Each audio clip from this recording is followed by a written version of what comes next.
chance on this, you know? My name is Jordan Ilyes, and I'm here with the McAllister Hotel.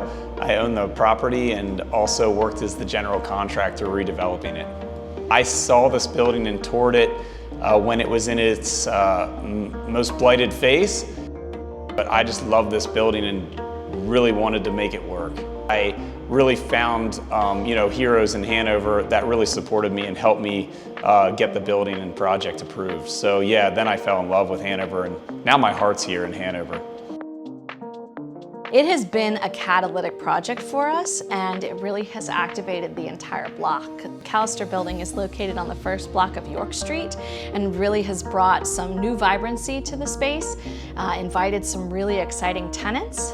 We have a fine dining restaurant and then a coffee shop that opened up, and it really has brought more people to coming down this way than would have happened without the McAllister. I love the before and after, and I love how I can impact a community by taking this old blighted building and then making it something vibrant and exciting.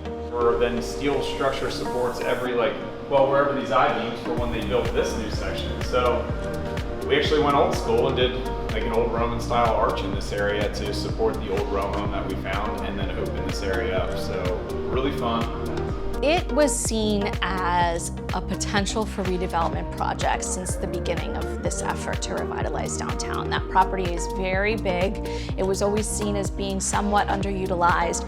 And in the downtown, we had a lacking stock of market rate housing for young professionals, empty nesters, people wanting that city life feel, the walkability to their amenities. Because it was one of the first redevelopment projects that we've seen in recent years, people were very skeptical that it was something that could be accomplished and that would be a type of place people would want to live or to have a business. 26 units of people who weren't living in downtown before this project was done. So that's folks who now patronize the businesses, that live and walk amongst this community and kind of can also begin to champion it as downtown residences that we wouldn't have had before. It really has been something that has transformed the block, but also has demonstrated the potential that Hanover has to support these types of projects. I do think it's hard, so it's not for one that's, weary and out of energy and motivation. So you run into all kinds of problems, whether it be approvals to neighbors to urban development, just as a whole, finding the space to move dumpsters around and just coordination.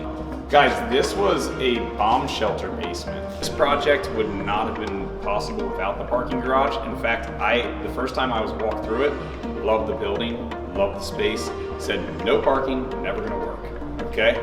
And then I sat up one night and I was like, but there's an area over here that was just a yard, up higher, and I'm like, if I can cut down into that and get an entrance into the basement, maybe we can do a parking garage with all these crazy columns and stuff and lay it out. Communities who may not have the local developers that are interested in their projects, I think need to continue to tell the story of their community. The first thing that I did when I became the manager here in Hanover was hold a familiarization tour.